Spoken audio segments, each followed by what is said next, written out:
5, 4, 3, 2.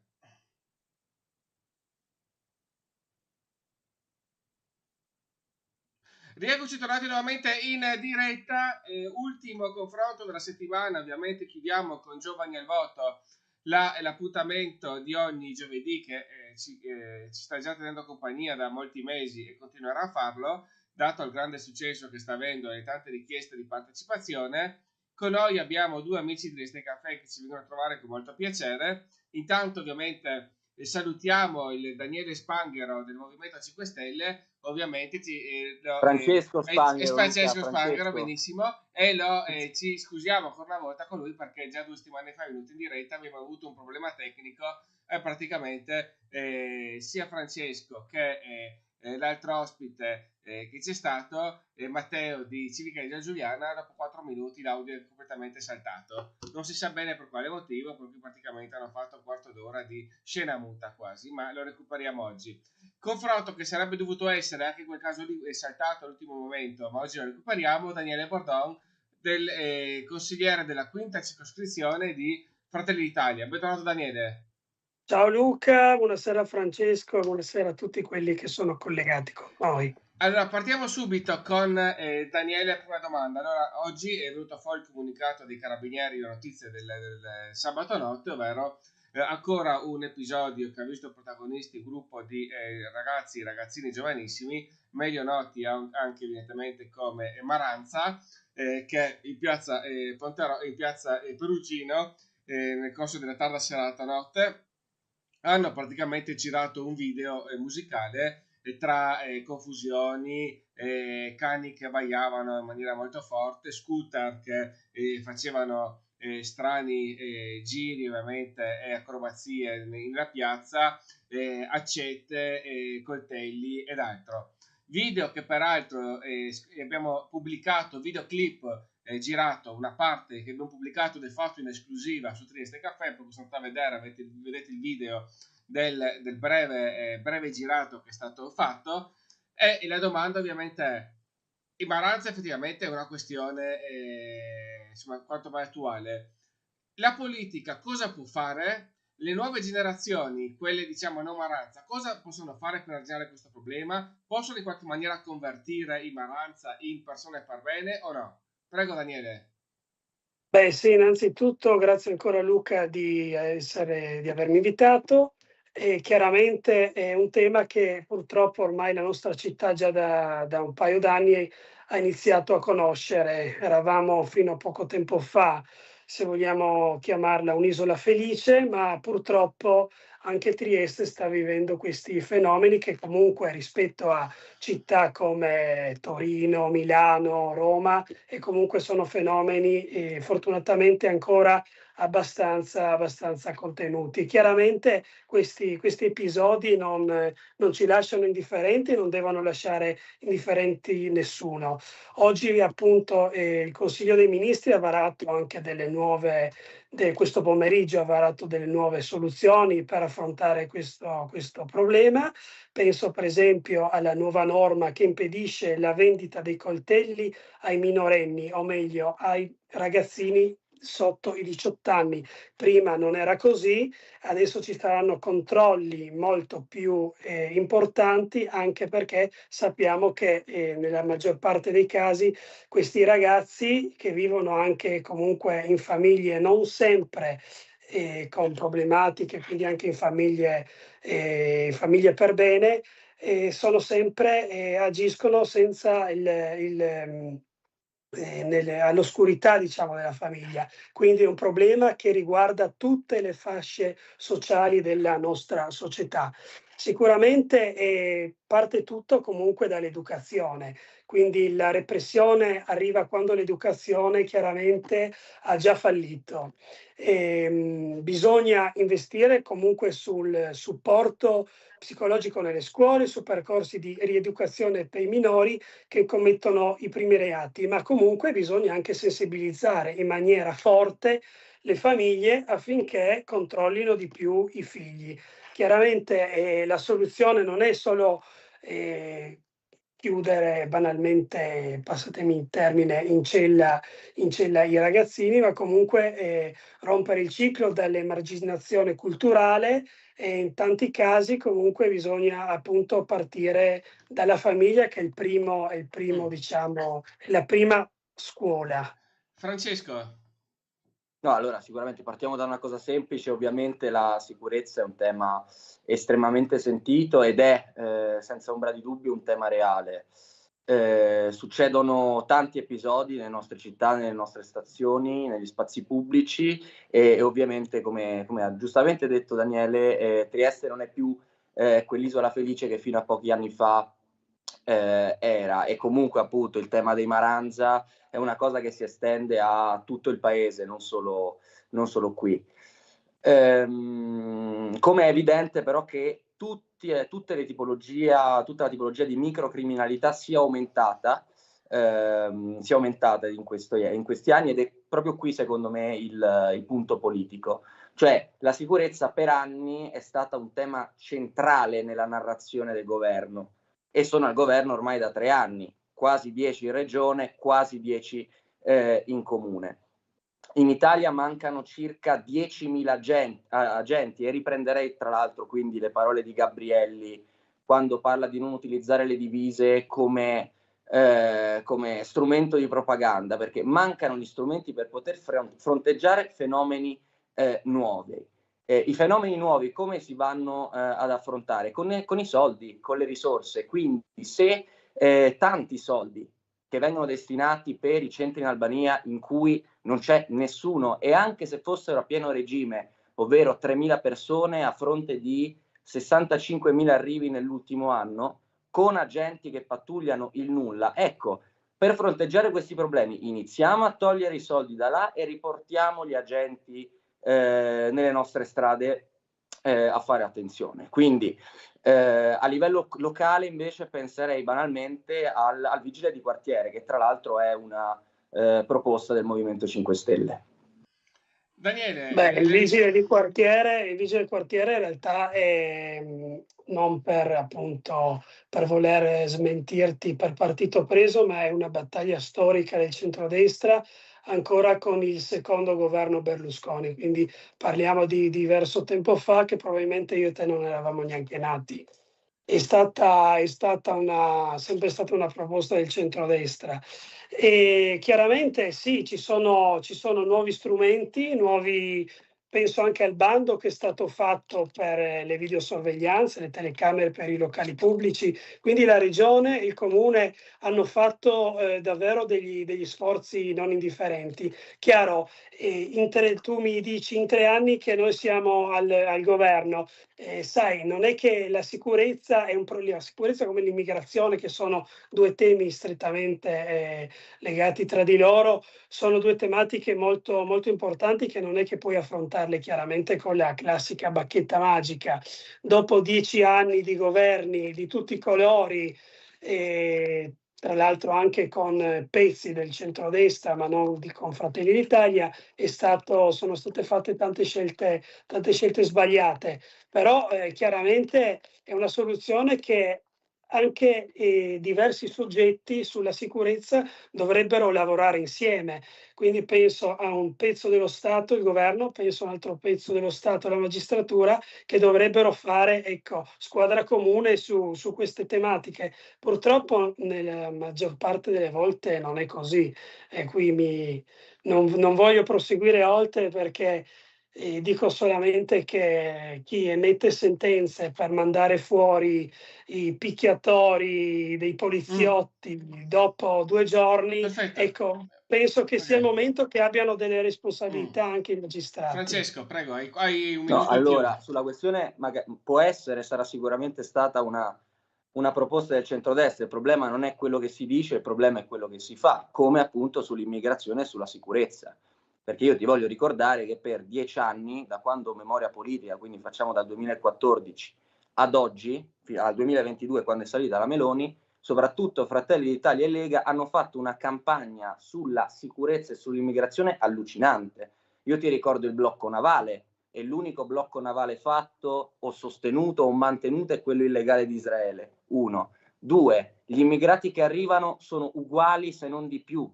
Se pensiamo ovviamente all'ultimo governo Conte, è vero che c'era il Covid, però stiamo arrivando quasi ai numeri di Renzi. E rispetto ai picchiatori delle forze dell'ordine, i magistrati applicano le leggi. Quindi se dopo 2 giorni queste persone si trovano fuori, non dobbiamo prendercela con i magistrati, dobbiamo prendercela con la classe politica, ovviamente non solo questa, ma quella di tanti anni fa, ormai tantissimi anni, tanti governi, che non sanno scriverle.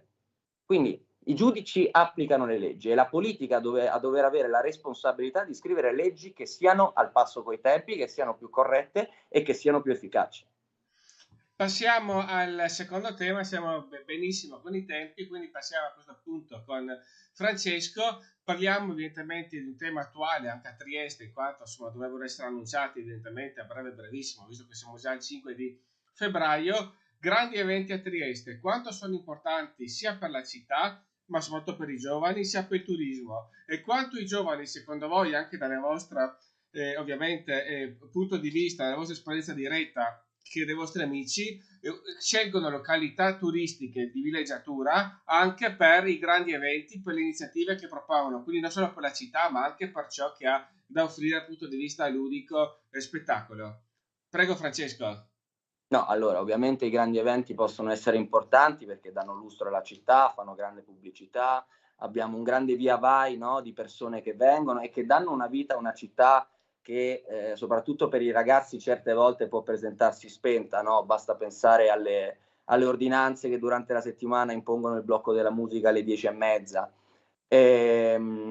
Ovviamente quindi sono assolutamente importanti. Quello che ovviamente ripetiamo spesso quando parliamo di questa tematica qui è che una città che magari punta solamente sul turismo e sui grandi eventi tende a far aumentare un determinato tipo di lavoro, quindi stagionale, povero. Quindi sono importanti sì, ma è sempre necessario avere a fianco a questa una programmazione su quelle che possono essere investimenti veri sui giovani e sulla socialità in generale. Daniele. Sai, noi abbiamo la grande sfida del Porto Vivo, Luca, che quella è la vera scommessa per la città e quindi anche la grande occasione per organizzare eventi di rilevanza veramente europea, perché ricordo che comunque noi siamo un ponte naturale tra l'Europa centrale, i Balcani, abbiamo la vicina Slovenia, la vicina Austria, la Croazia, quindi io penso anche a un evento di ampio respiro che guarda anche ai nostri naturali vicini e territoriali. Poi chiaro, ci sono sempre problematiche anche comunque di logistica, appunto anche dal punto di vista ricettivo. Comunque a Trieste stanno arrivando nuovi investitori, penso anche all'hotel Marriott che aprirà vicino di fronte alla stazione, quindi anche grandi nomi, Hilton che ha già detto che vorrà investire anche in Porto Vecchio, quindi insomma Trieste si sta riscoprendo sempre di più vocazione internazionale anche di grandi eventi. Poi penso anche al Magazzino 26, al Generali Convention Center, tutto quello che è stato fatto, ma penso anche che, come diceva Francesco, è chiaro che ci sono problematiche per quanto riguarda i locali, la Movida, chiamiamola così, la Movida, i serale, e quindi che talvolta appunto ci sono degli orari un po' più restrittivi, però bisogna sempre avere un bilanciamento tra il rispetto dei residenti e comunque le attività dei locali. Quindi bisogna sempre essere un po', diciamo, farsi concavi, ma anche farsi convessi in base alle situazioni. Quindi ringraziamo Daniele per questa lezione di matematica, sicuramente gradita. Allora, Francesco, per le repliche, e poi la domanda è: secondo voi Trieste è una meta turistica ambita dai giovani, che poi si scelta dai giovani? E se no, cosa manca per esserlo? Quindi la risposta è più questa. No, più che risposta, cioè... No, la risposta, sì, esatto, Daniele. No, andiamo avanti, nel senso, guarda, Trieste per me, che sono arrivato qui 10 anni fa, è vero che mia mamma è triestina, ma io sono venuto a vivere qui fisso 10 anni fa, è una città meravigliosa, che ha una potenzialità enorme e ha delle bellezze indiscutibili, dal mare alla montagna, quindi conoscendola penso che nessuno possa avere un giudizio negativo su una città talmente bella. Il discorso è farla conoscere. Sono convinto che ormai in generale in Italia sia ancora una chicca da scoprire per tanti, e ogni qualvolta conosco qualcuno, leggo commenti sui social network di persone che sono arrivate qui a Trieste, nel nostro golfo, mi fa sempre piacere quando leggo appunto la meraviglia che si ha rispetto a determinati Ma luoghi. la domanda era, ma Trieste è una città adatta per giovani turisti? Ecco, ci stavo Sì. arrivando. A questo però si aggiunge, come ha anche ripetuto Daniele, delle regole secondo me abbastanza stringenti. Se pensiamo che durante la barcolana di sabato, mi pare, la chiusura della musica fosse indetta per l'una di notte, ecco, già capiamo che una volta l'anno, un sabato all'anno, Questo non mi risulta allora. sì, ma guarda, sono abbastanza convinto. Poi magari qualcuno è andato avanti comunque, però sono abbastanza convinto, ma comunque durante le settimane, che chiude durante i weekend a mezzanotte, settimana a 10:30, ovviamente diventa difficile, perché dopo le 10:30, magari di un mercoledì, vengono qua e ti chiedono cosa si fa. Io onestamente non saprei rispondere, oltre a stare in bar con gli amici o andare in qualche, non so, localetto al chiuso, però di magari festa vera non saprei cosa rispondere. Daniele? Ma secondo me, Luca, giovani turisti non per forza devono andare solo per i bar o per i locali notturni, che siamo una città culturalmente tra le prime d'Italia, anche dal punto di vista sportivo siamo un'eccellenza, quindi anche per giovani sportivi, quindi credo che ci siano tutte le premesse affinché i giovani turisti, come li hai chiamati tu, possano venire benissimo nella nostra città. Poi ci sono anche locali che nel weekend fanno musica più tardi, chiaro, non tutti quanti, ma insomma uno poi si informa, si organizza, e quindi sì, non vedo che i giovani turisti devono andare solo per i locali. Benissimo, perfetto, pian pianino ci stiamo avviando verso la conclusione, quindi facciamo il solito giochino del borsello del candidato sindaco, e oggi, visto che siete particolarmente simpatici e siete competenti, vi faccio pure lo spoiler di quella che sarà poi il giochino che faremo più avanti. Quindi voi, oltre a dirmi come sempre il candidato sindaco favorito dell'altra coalizione ad oggi 5 febbraio, mi dovrete anche dire, secondo voi, chi sarà il candidato presidente della provincia favorita per l'altra coalizione. È lì che vi voglio. Prego, Daniele. Inizio io? Sì. Beh, innanzitutto bisogna capire di quale opposizione mi chiedi conto, Luca, di che leader, perché ne abbiamo 5 in Parlamento di opposizioni. No, no, Passami la battuta. qua hanno fatto una conferenza stampa in cui praticamente 5-6 partiti hanno confermato che andranno insieme, per cui di fatto quella è Ah, ma è sicuro quindi? Ah, beh, sì, Sì? hanno già firmato tutto. L'accendiamo? E c'è Ah, anche il va Movimento bene, 5 dai. Stelle, perché c'era Paolo Menis al tavolone con altri 4-5 segretari. Ah, quindi Circolo torna della Paolo stampa. Menis in campo o c'è sempre la Richetti? No, non Non lo so, so, chiedo a i segretari Francesco. c'erano, no? Francesco lo Ah, ok, confermerà, ok. lì c'erano i segretari. Quindi, secondo te cosa Ah, decide? secondo me, io ti confermo il nome che ho già fatto tante altre volte, quello di Mitja Janus. Quindi lo Sento dei movimenti intorno a lui, poi sai, vedo riemergere anche diciamo, dei volti un po' così âgé della politica del centrosinistra, ma insomma, Quindi rimani con Giallus tu. sì, sì, secondo Francesco? me. E io rimarrò su Fedriga, ma per rispondere a Daniele, che ha fatto giustamente la battuta sulla divisione delle opposizioni, sono contento anch'io molto della fuoriuscita di Vannacci dalla Lega, che renderà questo prossimo periodo politico molto molto interessante, secondo me. Molto molto interessante. Ma io non sono né contento né scontento, perché io guardo sempre quello che succede in casa mia e non in casa degli altri, quindi vabbè. E per concludere, ovviamente c'è la seconda domanda, quindi parliamo con Francesco, candidato favorito, presidente della provincia per l'altra coalizione. Ma ti dirò un Riccardi. Riccardi, a Trieste? Sì, sì. Daniele? Un friulano a Trieste, Sì. solo di Mi piazza. ispira, sto giro mi ispira. Secondo me invece, vabbè, io direi, la butto così sul giocoso, un ritorno di Maria Teresa Bassaporo Pat. Sì, e la quale però ha già annunciato che ha concluso la sua carriera politica. Non ci capisce Ha già minimamente. ok, questa me l'ero persa, Sì. allora non lo so. Ti direi un Moretti. Va bene, perfetto. Per cui diciamo, credo Moretti sia goriziano contro un friulano, è quantomeno curioso questo accostamento per la provincia di Trieste, però mettiamo così, però effettivamente la domanda non è molto semplice, perché effettivamente...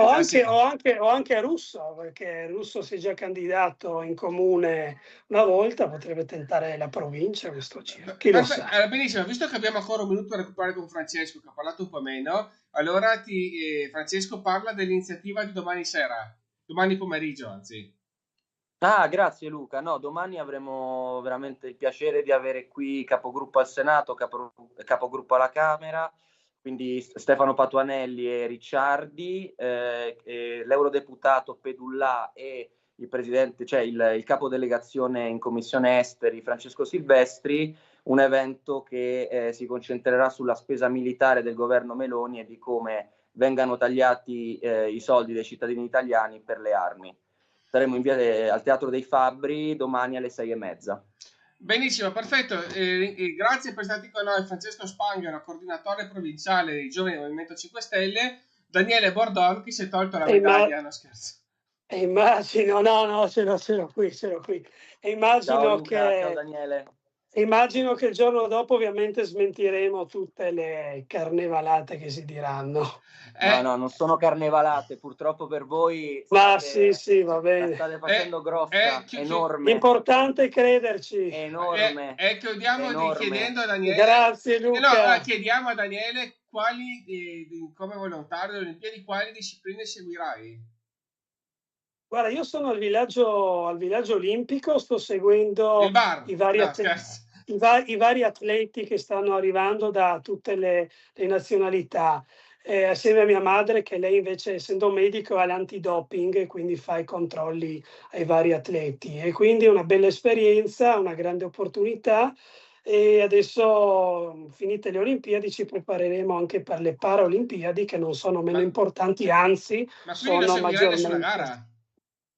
Io sono al villaggio olimpico, nel mio turno libero sono già andato a seguire una gara di curling e andrò anche a vedere la nostra mitica Goggia che farà la discesa domenica mattina, sperando nell'oro. Benissimo, perfetto. Quindi facciamo in bocca al lupo a Daniele, salutiamo Francesco. Grazie. E noi a proposito di sport, Luca. Tra 5 minuti riprendiamo col format che abbiamo ripreso dopo praticamente 6 anni, in forma con Trieste Caffè. Quindi anche oggi Ricky Ramazzina ci farà 10-15 minuti di esercizi in diretta per rimanere in forma. Un saluto a tutti. E poi Luca ovviamente seguirà gli esercizi, perché dovrà ripetere quello che Ricky gli dirà. Esatto, però l'antidoping agli ospiti dopo i confronti non sarebbe male, tipo sport. I confronti politici passati all'antidoping. Meglio non indagare. Grazie Daniele, grazie Francesco. Grazie.